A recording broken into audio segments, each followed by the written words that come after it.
Hello again. William. I'd like to outdoors. And today I'd like to thank you for joining me for this episode of Burn Friday Burn. I don't know too much about all the perfect saints in the world, but I do know a little bit about myself, my way of thinking, and my faults. And that's something that we can find with just about anybody. We can find fault with them. There are some instances, however, that we need to look for such. Yeah, like I said, I know a little bit about myself. I know that I am not beyond being deceived. Like I said, I don't know about all the rest of y'all, but I do know that I am very capable of being taken in by somebody. And that's what I want to talk to you a little bit about today. Beware of false prophets.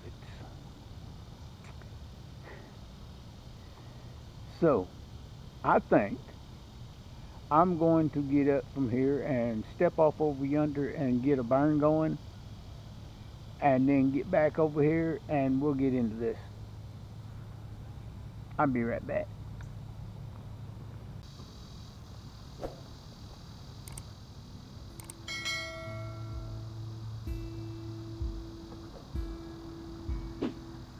Alright, let's see if we can't get a real fire going instead of a false one.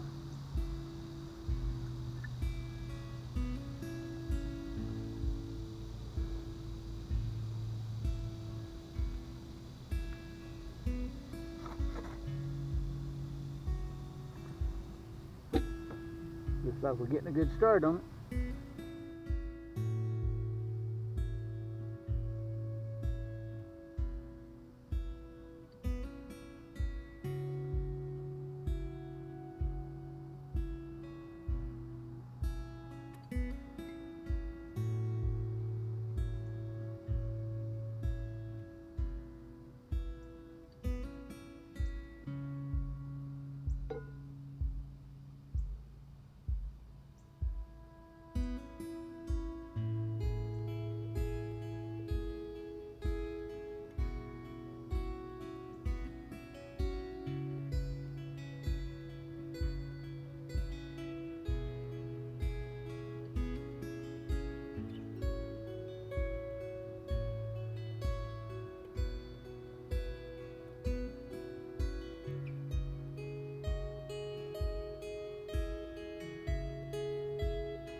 Well, we've had a little reprieve from our heat wave. Uh, It's just been a little wet. So, false prophets. I'm not going to name names. Uh, that's not what this is about. This is just a warning. I'm going to pass on a piece of scripture or two out of the Bible, and one of these in particular is from Jesus.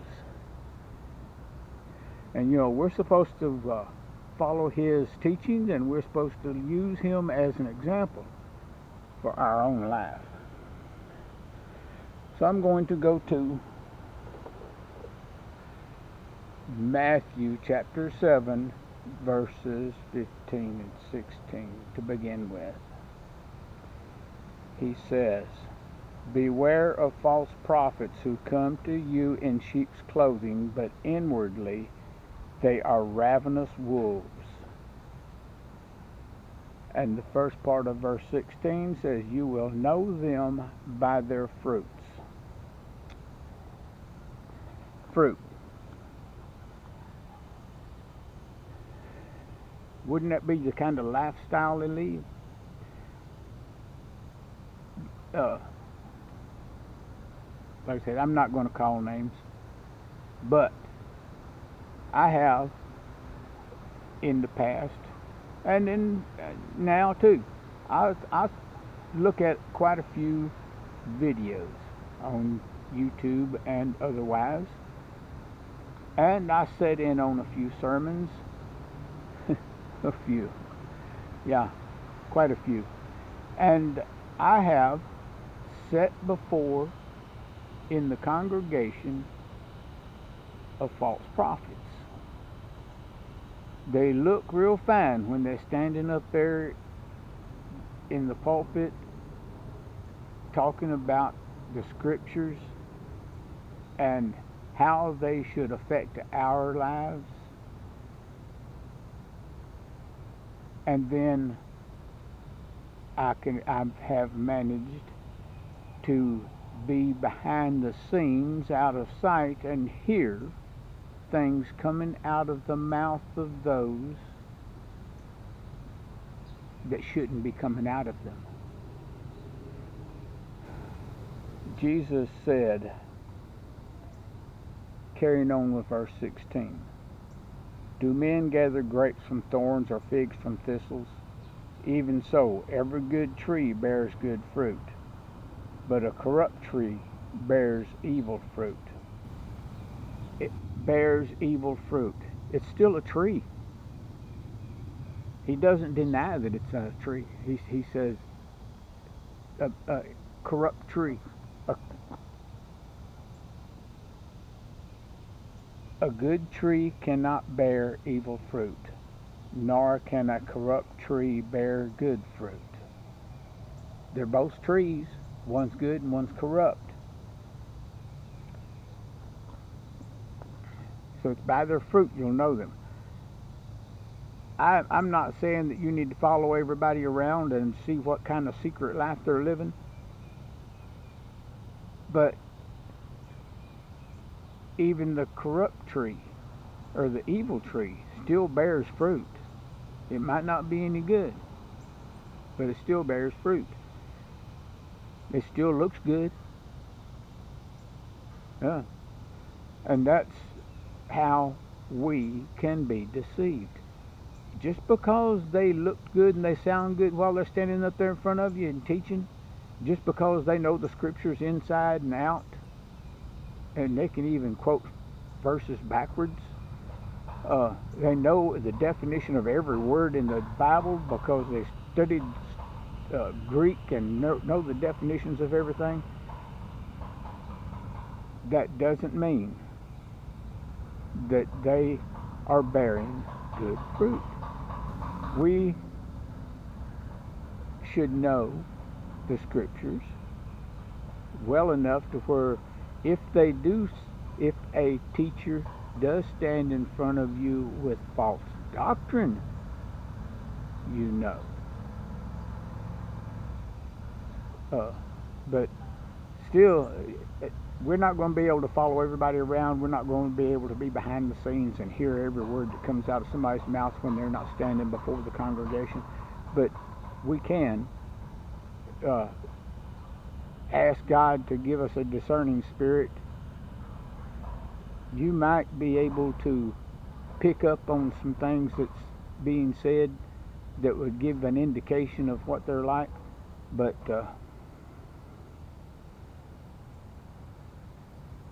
still, beware false prophets. I might uh, speak a little bit more about this later. This time, I want to mention something about hypocrites. Yeah, they are actors. That's why I said that just because somebody can stand up there and they got their nice three-piece suit on with a perfect tie to go along with it, their shoes are polished and their hair cut right, they look like they look perfect when they're in front of you. But a hypocrite, let me give you a definition. A hypocrite is an actor, a pretender. According to the dictionary, a person who puts on a false appearance of virtue or religion. A person who acts in contradiction to his or her stated beliefs or feelings.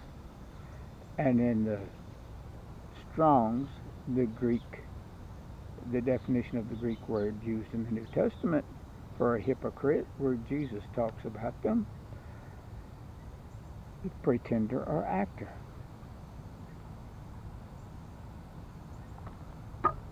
They pretend to be someone they're not. And that's why Jesus called them hypocrites. And let me show you where he did that. We're still going to be in Matthew, this time chapter 23. Matthew chapter 23, verses 25 through 28 is where I'm going to read from. Jesus is talking to some people.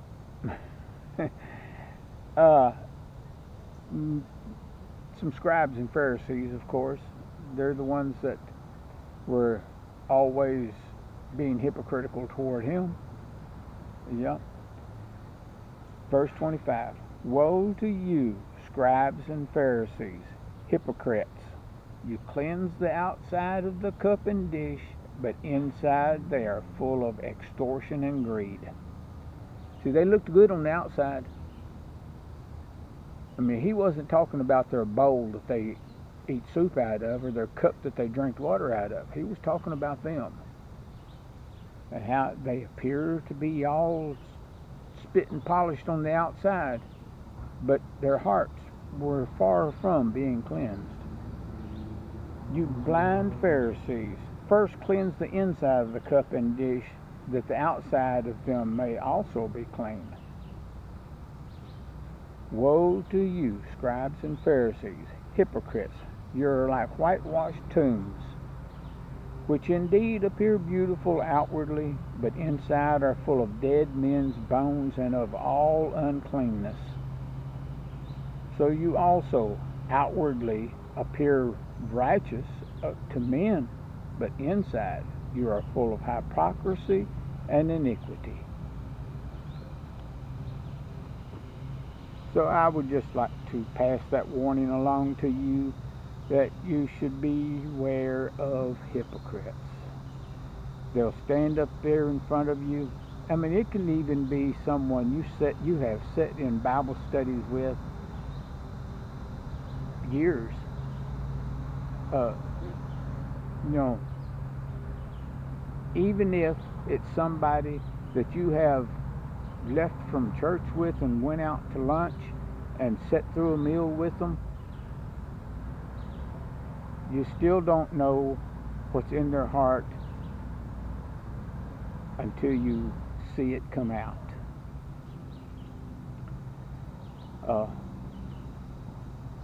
Some people are just so good at hiding it because they have grown accustomed to being deceptive. They know how to act. They can read the script. They know their parts. Yeah. They know how to look. Just like Jesus said, they appeared to be righteous on the outside toward men, but on the inside, they're full of all kinds of uncleanness. So again, I really thank you for sitting through this little bit with me, and I will. I'm going to talk a little bit more about this. There's more than just one type of false teacher. So we're gonna cover some of them, and again, we're not to judge, but we don't have to sit and be instructed by false teachers. You don't have to. And it's just that simple. So that's all I'm going to say about that. Beware of false prophets. Woe to you, scribes and Pharisees, hypocrites. So whatever you look like on the outside, make sure that that's how you are on the inside. Be sure that you can say, I look within my own heart first to see if faults I find in others are really faults in me. May the Lord bless and keep you. And by the way, for some of you who have been concerned about things in the past, Reba's skin disorder, I guess she is just so allergic to mosquito bites, and she just scratches and scratches, and we've been having to doctor her for that. So I wasn't going to get her out here. I mean, my studio is full of mosquitoes, and if it wasn't for Deep Woods Off, I wouldn't be able to sit here. When I brought my chair out here, they're starving to death because I don't come out here and feed them. But Sharon,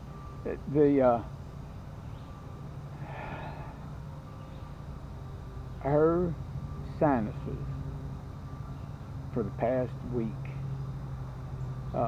She stepped outside a little bit yesterday, and well, that's why she's not out here. This humidity is just so bad. The temperature is a little cooler today, but the humidity is just almost unbearable. So y'all keep them in your prayers, and me too, because I have to live with them. And no, it's no problem there. I just have to help watch out for them. And that's why I wasn't going to make them come out here. Anyway, that's it. Thanks for watching.